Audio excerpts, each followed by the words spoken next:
بسم اللہ الرحمن الرحیم۔ نماز فجر کے وقت مغفرت اور توبہ کا ایک انتہائی طاقتور عمل۔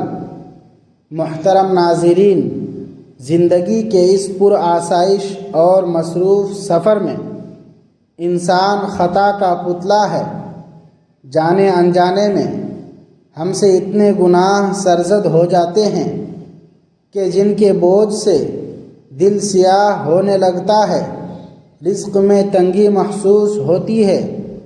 دل کا سکون رخصت ہو جاتا ہے اور زندگی کی برکتیں ختم ہونے لگتی ہیں۔ گناہ انسان کو اس کے خالق سے اس حد تک دور کر دیتے ہیں کہ عبادت میں سستی، ذکر و اذکار میں غفلت اور توبہ سے دوری انسان کا مقدر بن جاتی ہے۔ مگر اللہ تعالیٰ کی رحمت بے پایا اور اس کا فضل تمام حدوں سے کہیں زیادہ وسیع ہے۔ وہ غفور الرحیم ہے جو ایک سچی توبہ کے ذریعے گناہوں سے بھرپور زندگی کو بھی پل بھر میں پاک کر دیتا ہے۔ قرآن مجید میں رب کائنات کا فرمان عالی شان ہے کہ اے میرے وہ بندو جنہوں نے اپنی جانوں پر زیادتیاں کی ہیں، تم کبھی بھی اللہ کی رحمت سے نا امید نہ ہونا، کیونکہ بے شک اللہ تعالی تمام چھوٹے بڑے گناہ معاف کر دیتا ہے۔ اللہ تعالی نے اپنی رحمت کو اپنے غضب پر ہمیشہ کے لیے مقدم رکھا ہے۔ اس کا فضل اس بات پر متفق ہے کہ جب کوئی گنہگار بندہ ندامت کے آنسو بہا کر سچی توبہ کرتا ہے تو رب نہ صرف اس کے تمام گناہ معاف فرما دیتا ہے بلکہ بعض اوقات اس کی برائیوں کو نیکیوں میں بدل کر اسے اپنا محبوب بنا لیتا ہے۔ حدیث قدسی کا مفہوم ہے کہ میری رحمت میرے غضب پر ہر حال میں غالب ہے۔ حضرت جبرائیل علیہ السلام کا پیغام اور رحمت مصطفیٰ حضرت جبرائیل علیہ السلام نے حضور اکرم صلی اللہ علیہ وسلم کی خدمت اقدس میں حاضر ہو کر عرض کیا کہ یا رسول اللہ، آپ کی امت گناہ بھر بھر کر بارگاہ الہی میں حاضر ہوگی، لیکن اگر آپ کی امت کا کوئی بھی فرد گناہوں کے بوجھ تلے دبے ہونے کے باوجود صرف ایک مبارک عمل یا وظیفہ کر لے اور اگر کوئی زبان سے بولنے سے قاصر ہو تو وہ دل ہی دل میں اپنے گناہوں کا تصور کرتے ہوئے اس کلمے یا ذکر کو ادا کر لے تو اللہ تعالیٰ نے یہ حکم صادر فرما دیا ہے کہ میں اس کی مغفرت فرما دوں گا اور اس کے ہزاروں برس کے گناہ بھی معاف کر دوں گا۔ جب پیارے نبی صلی اللہ علیہ وسلم نے حضرت جبرائیل سے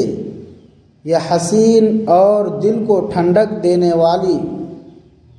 نوید جاں فراز سنی تو آپ کا قلب مبارک مطمئن ہو گیا اور آپ نے فرمایا کہ میرا دل ٹھنڈا ہو گیا۔ یہ اس ذات رحمت للعالمین کی شفقت کا عالم تھا جو اپنی امت کے لیے ہمہ وقت فکر مند رہتے تھے، یہاں تک کہ اس دنیا سے رخصت ہوتے وقت بھی آپ کی زبان مبارک پر اپنی امت کی بخشش کے ہی تقاضے تھے۔ وصال، ظاہری روح فرسا اور پرنم منظر جب نبی کریم صلی اللہ علیہ وسلم اپنے حجرے میں تشریف فرما تھے اور آپ پر نقاہت اور طاری ہونے والی بے ہوشی کا عالم تھا تو باہر سے ایک شخص نے پکارا کہ کیا اندر آنے کی اجازت ہے؟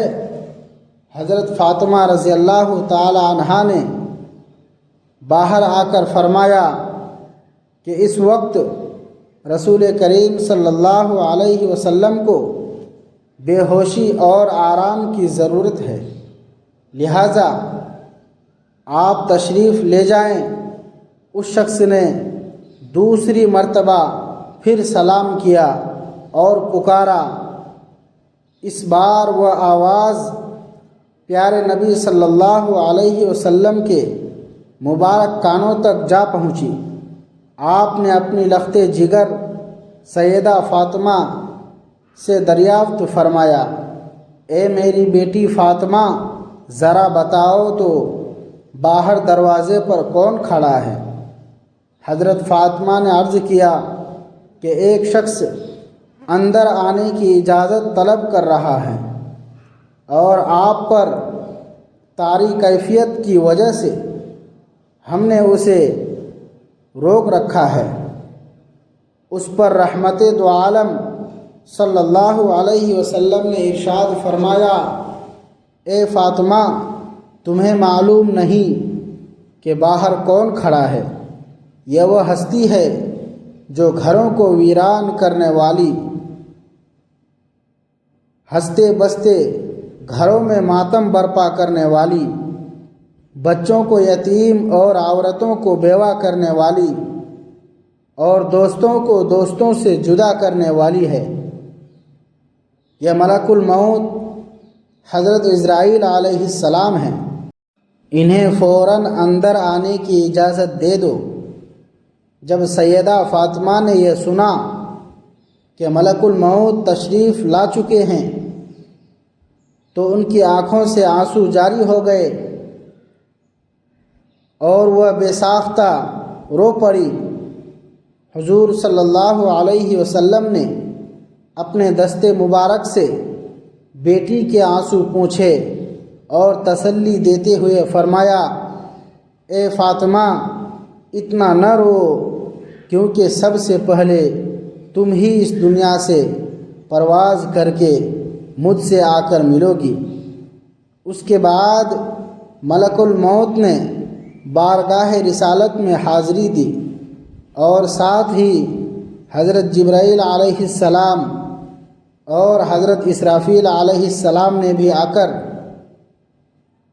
اپنے محبوب نبی کی زیارت کا شرف حاصل کیا۔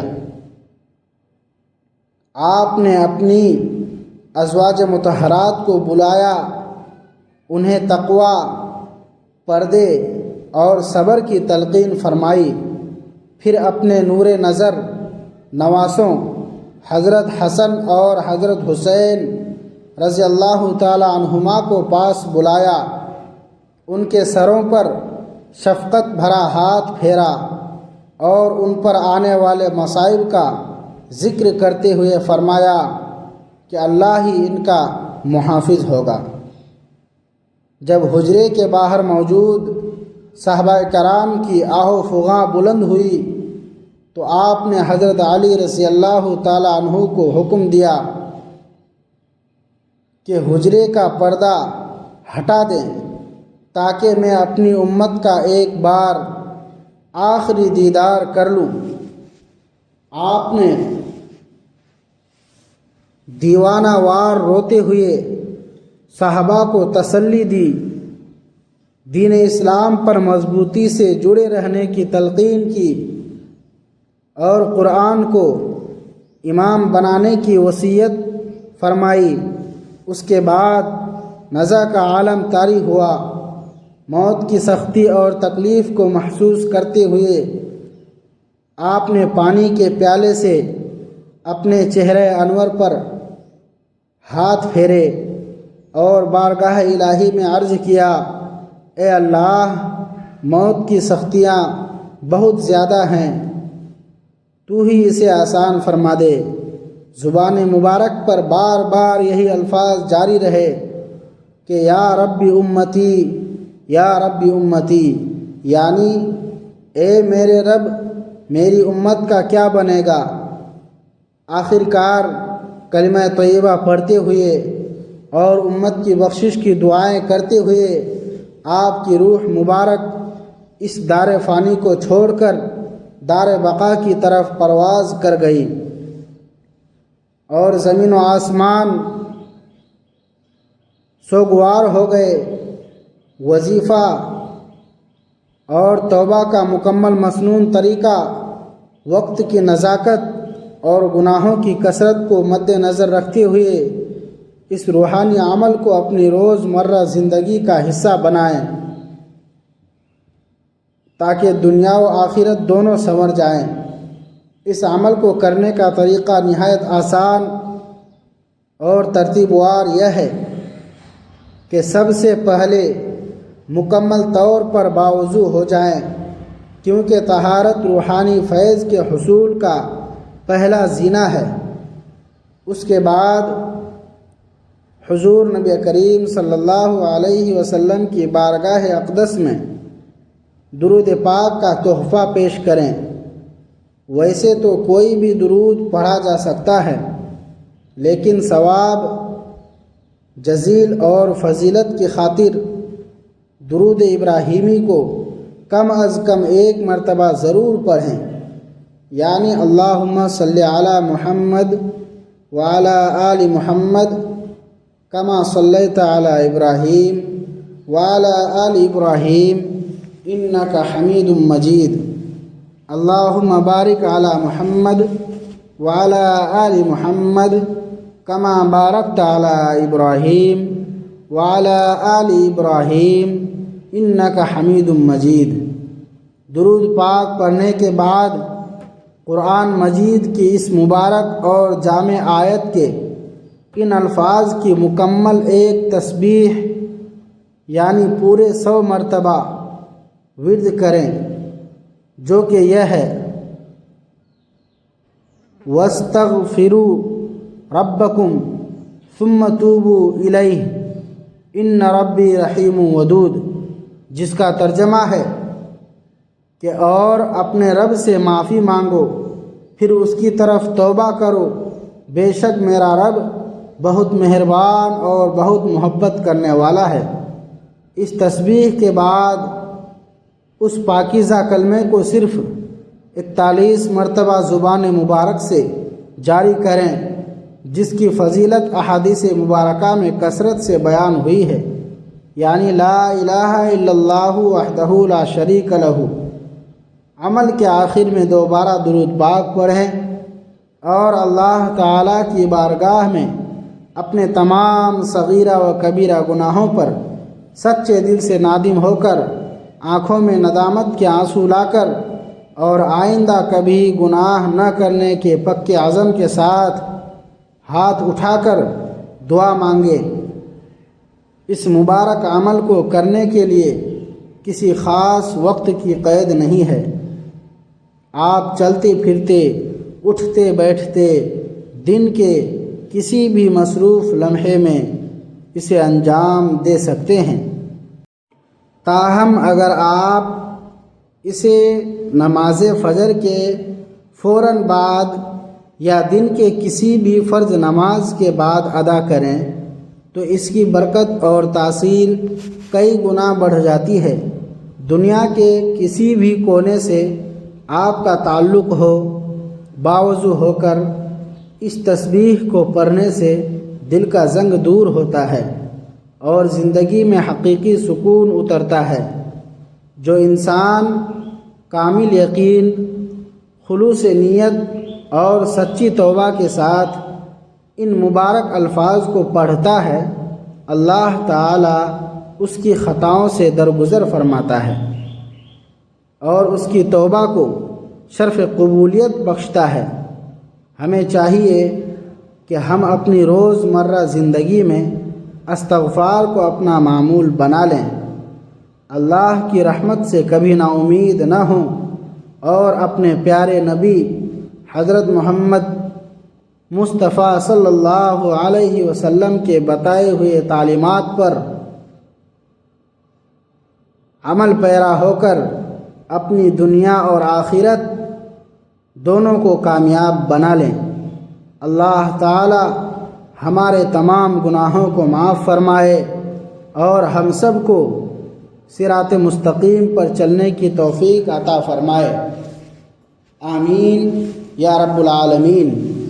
ناظرین، اگر آپ کو یہ ویڈیو اور روحانی عمل پسند آیا ہو تو اس ویڈیو کو صدقہ جاریہ سمجھ کر دل سے لائک کریں، اپنے تمام دوستوں اور رشتہ داروں کے ساتھ زیادہ سے زیادہ شیئر کریں تاکہ سب کی مغفرت کا ذریعہ بن سکے۔ نیچے کمنٹ باکس میں اپنی رائے کا اظہار ضرور کریں اور ہمارے چینل کو سبسکرائب کر لیں تاکہ اس طرح کی مزید نایاب اور بہترین ویڈیوز سب سے پہلے آپ تک پہنچ سکیں۔ جزاک اللہ خیر۔